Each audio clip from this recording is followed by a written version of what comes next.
Ջոն Ուեսթին ամենազորեղ քարոզիչներից մեկը, որն ամեն բան դրեց այս ավետարանը քարոզելու համար հարցրեց իր մորը. «Մայր, ինչ է մեղքը»։ Նա ասեց. «Դա խավար է, ինչպես կեսգիշերը»։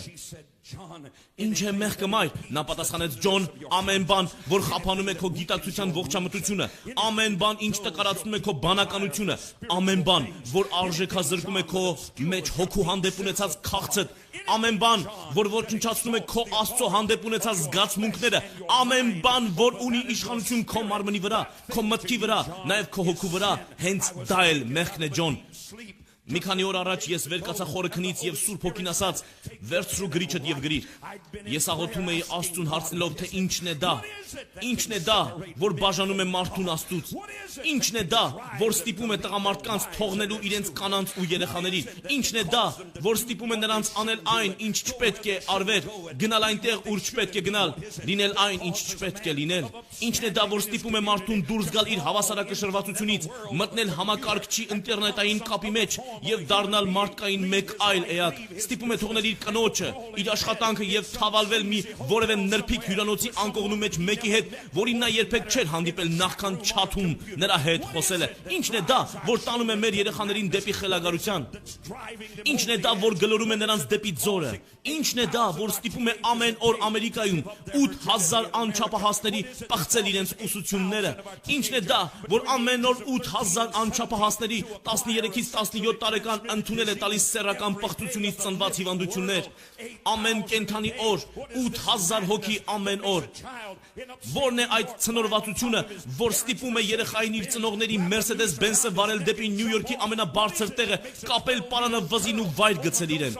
Ինչն է ստիպում 12-ամյա աղջնակին խմել մի քանի տուփ դեղեր ու մի գրություն թողնել ասելով, որ ես այլևս չեմ կարող տանել այս կյանքը։ Դուք ասեք, հովիվ, դուք լարվածության մեջ եք, ես ավելի քան լարված եմ, ես օծված եմ։ Ես եկել եմ այսօր, որ տեսնեմ, որ Աստված իր արյան զորությամբ կարող է փշրել ամեն շղթաներ, ազատ արձակել ամեն կապանքներ եւ ազատ անել ամեն մի անձի։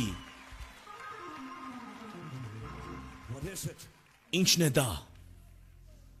Դա դանակի կտրելն է, դա վախի աղաղակն է, դա ստամոքսի դատարկությունն է, դա քաղցկեղի հանկարծակի սուր ցավն է, դա մարդասպանի ողն է, դա պատերազմի ազդանշանն է, դա բաժանության անօգնականությունն է, դա հիվանդանոցների լռության մեջ լսվող այն վիճաբանություններն են, դա ստությունն ու խաբկանքն է,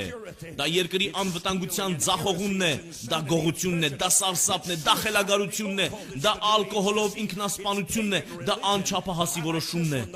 դա կրոնավոր դիմակահանդեսն է, բայց ինձ սա շատ դուր եկավ, երբ Սուրբ Հոգին ասաց, որ դա նաև կրոնական սովորույթներն են։ Մեղքը դա դիվային տիրապետությունն է, դա անտուն մարդու երեսի սև բծերն են, դա գրպանում ունեցած պարտքի ցուցակն է, դա խորը աղքատությունն է, դա անցյալի վախն է, դա ներկայի վախն է, դա ապագայի վախն է։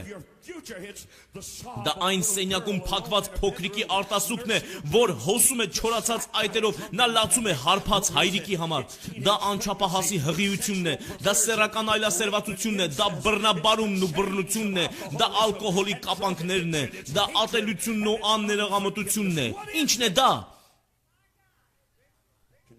որ կարող է բաժանել մարդուն։ Նայեք մարդկային կյանքի հանգամանքներին։ Եթե երկիրը երբևէ անիծված չլիներ, խնդրում եմ հիշեք, որ նա երբեք չէր ուղարկի իր որդուն փրկելու այն։ Ինչպես ապացուցեց նա իր սերը ձեր հանդեպ, նա դարձավ մեղավորների ընկերը։